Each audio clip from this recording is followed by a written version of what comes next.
Oi, tudo bem com você? Eu hoje quero responder uma pergunta que me fizeram faz algum tempo já e eu não tive a oportunidade de responder, que é sobre comungar em pecado.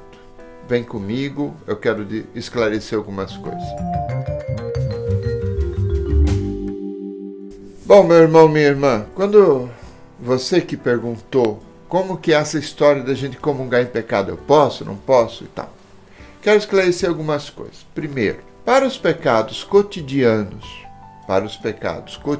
aqueles do dia a dia que a gente faz, o padre começa o rito da missa dando um perdão para toda a Assembleia, inclusive para ele. Aliás, essa é a única situação que o padre pode estar incluído numa absolvição, tá? O padre não pode se perdoar, mas na Assembleia ele está incluído também. Ele diz: Deus todo misericordioso, tenha compaixão de nós, perdoe os nossos pecados e nos conduz à vida eterna. Então ele se inclui no perdão. Essa é a única situação. Quer dizer que ele deu o perdão para todo mundo. E a partir daí nós podemos celebrar a Eucaristia. Claro que ninguém é digno de celebrar a Eucaristia, mas ele deu o perdão, então, para os pecados cotidianos, menos graves, evidentemente. Então isso é um perdão que começa a nos ajudar a entrar em sintonia com Deus. Agora, tem gente que quando pergunta comungar em pecado, eu não sei se é esse o caso de você que me perguntou, está falando sobre o sexto mandamento, pecados contra o sexto mandamento. Masturbação, adultério, não sei o que e tal, pensamentos de transar com alguma pessoa e tudo tal. Vamos prestar atenção numa coisa, meu irmão, minha irmã. Não existe só o sexto mandamento, hein? Tem gente que acha que dos 10 o único que vale é o sexto. Não é só o pecado sobre a questão da sexualidade, tá? Tem que lembrar que manipular o nome de Deus ou mentir também é pecado e grave, tá? Tem que lembrar que roubar, explorar o trabalho das pessoas também é pecado e grave. Tem que lembrar que não deixar o outro descansar no domingo, obrigar o seu assalariado a trabalhar no domingo também é pecado e grave. Então a gente tem que pensar, os pecados não são só do sexto mandamento. Os pecados do sexto mandamento existem, mas existem os outros também. Tá.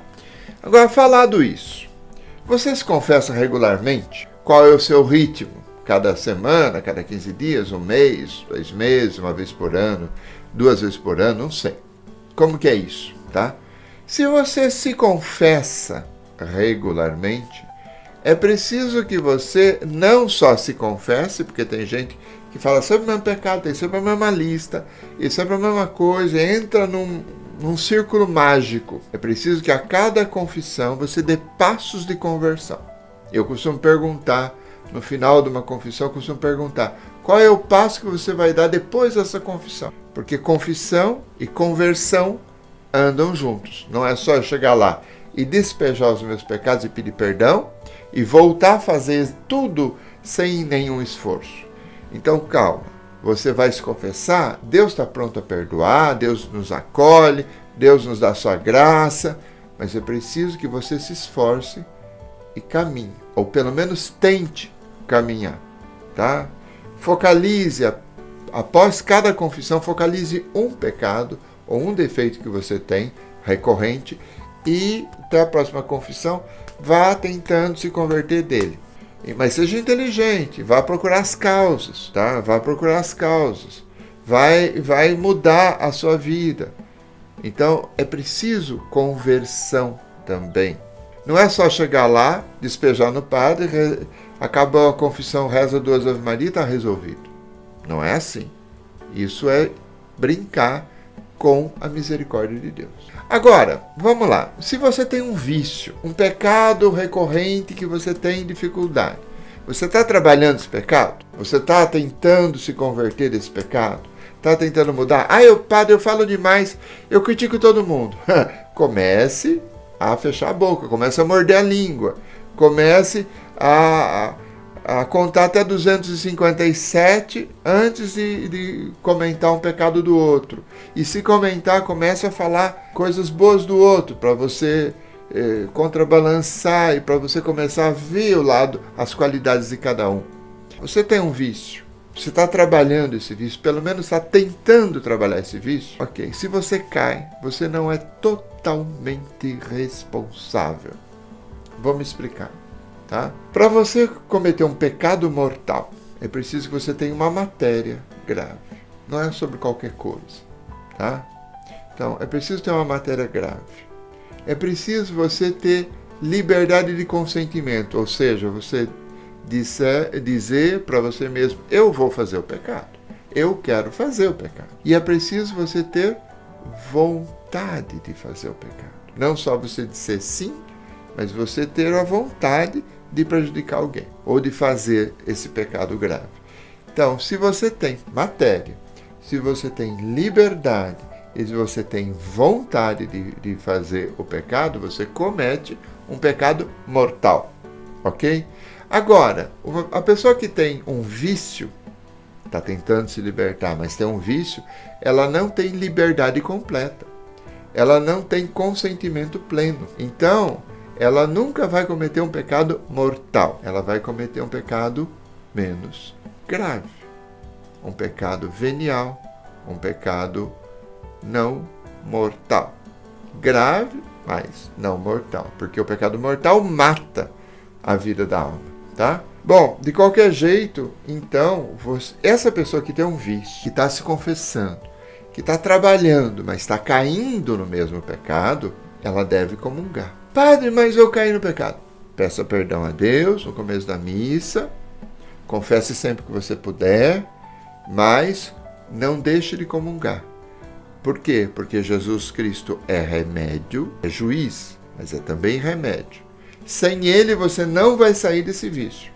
E a grande armadilha que o demônio nos coloca é tentar nos afastar de Deus. Então, se você tem um vício, você cai, você está trabalhando e tal, mas você cai, o demônio vai dizer para você, olha, você não é digno. Deixe tudo isso, pare de comungar, vá longe de Deus. Ao ir longe de Deus, ele ganha. Entendeu? Então, se você tem um vício, está trabalhando, está confessando, mas está caindo, continue comungando, ok? Não esqueça disso. São João Maria Vianney, grande confessor, que entende tudo sobre confissão, confessou multidões de gente, 16 horas por dia, durante anos. Aqui na França, é considerado o padroeiro de todos os párocos do universo.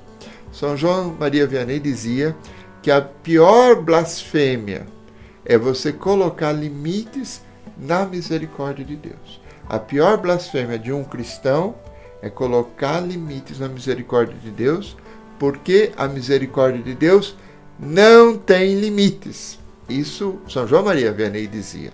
Isso eu posso afirmar, porque eu estudei muito São João Maria Vianney. Então, o que a gente pode dizer? Trabalhe com responsabilidade o seu vício, tá? Siga Jesus Cristo, tente se converter.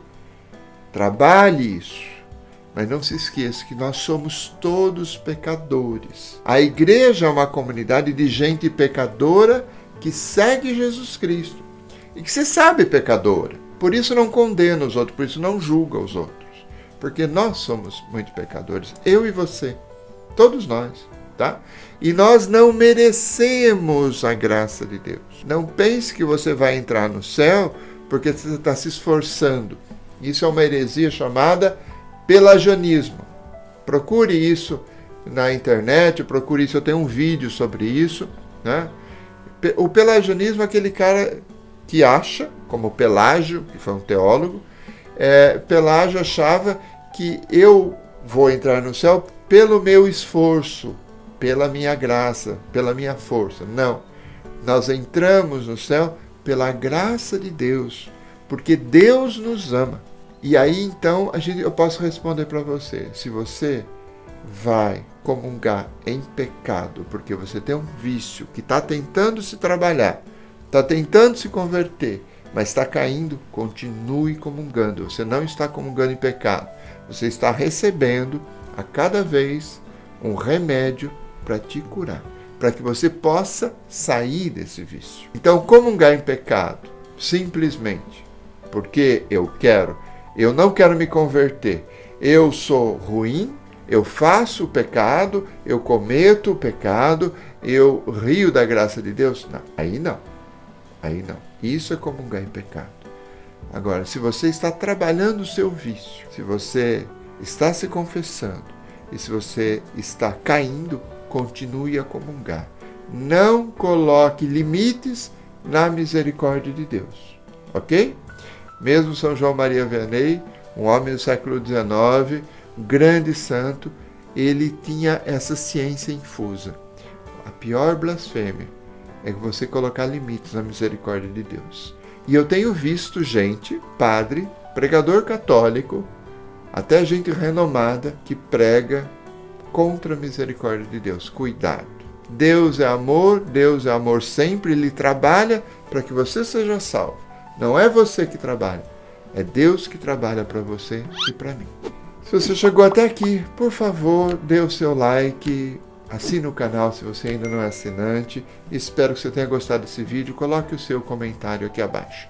Muito obrigado, Deus te abençoe. Até o próximo vídeo.